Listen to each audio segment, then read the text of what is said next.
জুলাই জাতীয় সনদ আমাদের প্রত্যেকের দাবি আছে, প্রত্যেকের আকাঙ্ক্ষা অনেক উচ্চ, কিন্তু জুলাই জাতীয় সনদেও যতটুকু আছে তার অক্ষরে অক্ষরে বাস্তবায়নের জন্য যখন সংখ্যাগরিষ্ঠ দল ঘোষণা দেয়, তখন সেটাও বাংলাদেশের রাজনৈতিক অগ্রগতির জন্য অত্যন্ত গুরুত্বপূর্ণ একটা জায়গা। জুলাই জাতীয় সনদ লিখিত আছে, এখানে কারো এখান থেকে পিছিয়ে যাওয়ার জায়গা নেই। রক্তে লেখা দলিল, এই সংসদ জুলাই জাতীয় সনদের রক্তের জন্য আবদ্ধ।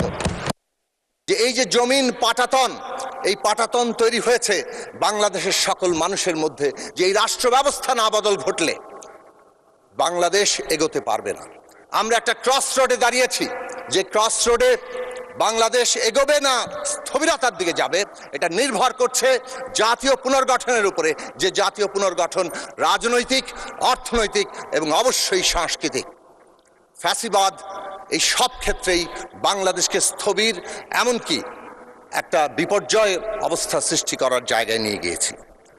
সেই জায়গার লক্ষ্যে দাঁড়িয়েই যদিও তারা আমি নির্বাচন করে সাময়িক সাফল্যে উৎফুল্ল ছিল, কিন্তু মানুষের মধ্যে তাদের ক্ষোভ কেবল দানাই বেঁধেছে। যে ক্ষোভের উদ্গীরণ আমরা দেখেছি। জি আচ্ছা, ঠিক আছে, 5 মিনিট, সর্বোচ্চ 5 মিনিট, ধন্যবাদ।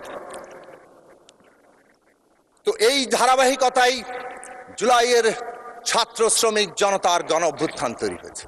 অবশ্যই প্রত্যেকটি আন্দোলনেই নেতৃত্ব থাকে, এবং সেই নেতৃত্ব যখন মানুষের কাছে গ্রহণীয় হয়ে ওঠে, তখন সেই নেতৃত্ব সফল হয়।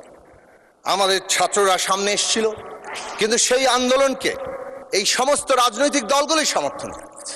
আমি পরিষ্কার করে এখানে বলতে চাই, ইতিহাসের রেকর্ড হিসেবে 5ই জুলাই আমরা পরিষ্কারভাবে এই আন্দোলনের প্রতি আমাদের সমর্থন ঘোষণা করেছি। 6ই জুলাই বিএনপি মহাসচিব তারা প্রেস কনফারেন্স করে এই আন্দোলনের প্রতি সমর্থন ঘোষণা করেছে, এবং এই কথাগুলো রেকর্ডে থাকা দরকার। হ্যাঁ, একটা সময় এসে যখন ফ্যাসিবাদীরা বলল যে এটা বিরোধী দলের আন্দোলন, বিরোধী দল হাইজ্যাক করছে, তখন কৌশলগত কারণে রাজনৈতিক দলগুলো, আমি ব্যক্তিগতভাবে তার সাক্ষ্য দিতে পারি, বিএনপি মহাসচিবের সাথে এ বিষয় নিয়ে আলোচনা হয়েছিল যে আমাদেরকে এমনভাবে অবস্থান নিতে হবে যাতে করে ফ্যাসিবাদীরা পুরনো কৌশলে আন্দোলন ধ্বংস করতে না পারে। তারপরও আমরা দেখেছি কিভাবে তারা নির্বিচারে হত্যাকাণ্ড চালিয়েছে, হেলিকপ্টার থেকে গুলি করে পর্যন্ত তারা গিয়েছে, রীতিমতো ব্রাশ ফায়ার করে মানুষ মেরেছে। এবং শহীদের সংখ্যা নিয়ে এই বিতর্ক খুবই অনাকাঙ্ক্ষিত, এটা মাঝখানে বলে রাখলাম। শহীদের প্রত্যেকটি সংখ্যা কেবল তারা সংখ্যা নয়, এক একটি মানুষ, এক একটি জীবন, এক একটি স্বপ্ন। সেই স্বপ্নের জায়গাগুলোকে আমরা যাতে সংরক্ষণ করি এবং তাদের মর্যাদা দেই, রাষ্ট্রীয় মর্যাদায় অভিষিক্ত করি। আমি একটু দ্রুত করব। এই যে অভ্যুত্থান, সেই অভ্যুত্থান এই রাজনৈতিক, অর্থনৈতিক এবং সাংস্কৃতিক পরিবর্তন তাকে আরো বেশি গভীর মানুষের আকাঙ্ক্ষায় পরিণত করেছিল, এবং তার রূপ হিসেবে আমরা সবাই মিলে এই প্রস্তাব দিয়েছিলাম। এই কথা আবারও বলতে, রেকর্ডের জন্য প্রস্তাব দিয়েছিলাম যে অন্তর্বর্তী সরকারের কাজ হবে এটাকে ফ্যাসিলিটেট করা, এই যে সকলের আকাঙ্ক্ষাকে ধারণ করা। ঐকমত্য কমিশন গঠিত হয়েছে, তার ইতিহাসটা এখানে রেকর্ড থাকা দরকার ছিল। যদিও মাননীয় স্বরাষ্ট্রমন্ত্রী এর আগে, যেহেতু তিনি প্রতিটি বৈঠকে উপস্থিত ছিলেন, অনেক কথা বলেছেন। আমি দুটো বিষয় তুলব। 1 নম্বর বিষয় হচ্ছে, ঐকমত্য কমিশনের কাজ ছিল ঐকমত্য তৈরি করা, এবং যখন প্রথম দিকে আলোচনা শুরু হলো এবং প্রথম গুরুত্বপূর্ণ প্রশ্ন 70 অনুচ্ছেদ সংবিধানে বদল হবে কিনা, তখন যখন আলোচনা ঠিক হলো, সেই দিনই ঠিক হয়েছিল দ্বিমত থাকলে কি সমাধান হবে, এবং সেই দিন বলা হয়েছিল যে নোট অফ ডিসেন্ট দেওয়া যাবে, কারণ রাজনৈতিক দলগুলো বলছিল 2টি এক্সেপশন রেখে আস্থা ভোট এবং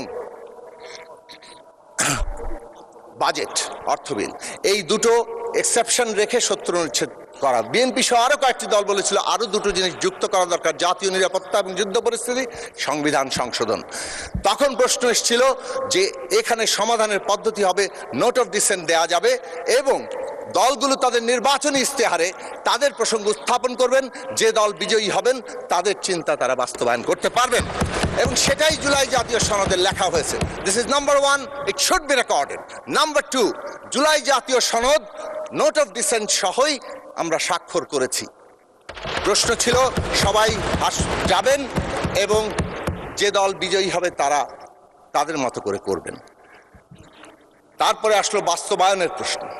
বাস্তবায়নের প্রশ্নে এসে হ্যাঁ, এটা ঠিক, গণসংহতি আন্দোলনের পক্ষ থেকে 28শে জুলাই 2023 সালে আমরা সংবিধান সংস্কার পরিষদ গঠনের কথা দাবি তুলেছিলাম, কিন্তু আমরা কখনোই এটা বলিনি যে আমরা যা বলেছি সেটাই বাস্তবায়ন করতে হবে। আমরা সবসময় বলেছিলাম যে একটা ন্যূনতম জাতীয় ঐক্যমত্য ছাড়া এই ট্রানজিশন এগোতে পারবে না। এই প্রশ্নটি খুব গুরুত্বপূর্ণ যে আজকে ন্যূনতম জাতীয় ঐক্যমত্য তৈরি হয়েছিল কিনা। আমরা দেখেছি বাস্তবায়ন প্রশ্নে যখন অনৈক্য, তখন ঐকমত্য কমিশন তাদের মতো করে কিন্তু একতরফা সিদ্ধান্ত দিয়েছেন এবং সেই সিদ্ধান্ত সকলের মধ্যে ঐকমত্য তৈরি করেনি। ফলে গণভোটে কে কিভাবে হ্যাঁ ভোট দেওয়ার জন্য আহ্বান জানিয়েছেন তার অবস্থান কিন্তু প্রত্যেক দল নিজের মতো করে ব্যাখ্যা করেছে। কেউ জুলাই জাতীয় সনদের পক্ষে হ্যাঁ ভোট দেওয়ার প্রস্তাব দিয়েছেন, কেউ হয়তো আদেশ বাস্তবায়নের জন্য বলেছেন। এই বিতর্ক আমরা নিজের মধ্যে করেছি। আমরা প্রশ্ন করতে চাই, জুলাই জাতীয় সনদ আমাদের প্রত্যেকের দাবি আছে, প্রত্যেকের আকাঙ্ক্ষা অনেক উচ্চ, কিন্তু জুলাই জাতীয় সনদেও যতটুকু আছে তার অক্ষরে অক্ষরে বাস্তবায়নের জন্য যখন সংখ্যাগরিষ্ঠ দল ঘোষণা দেয়, তখন সেটাও বাংলাদেশের রাজনৈতিক অগ্রগতির জন্য অত্যন্ত গুরুত্বপূর্ণ একটা জায়গা। জুলাই জাতীয় সনদ লিখিত আছে, এখানে কারো এখান থেকে পিছিয়ে যাওয়ার জায়গা নেই। রক্তে লেখা দলিল, এই সংসদ জুলাই জাতীয় সনদের রক্তের জন্য আবদ্ধ।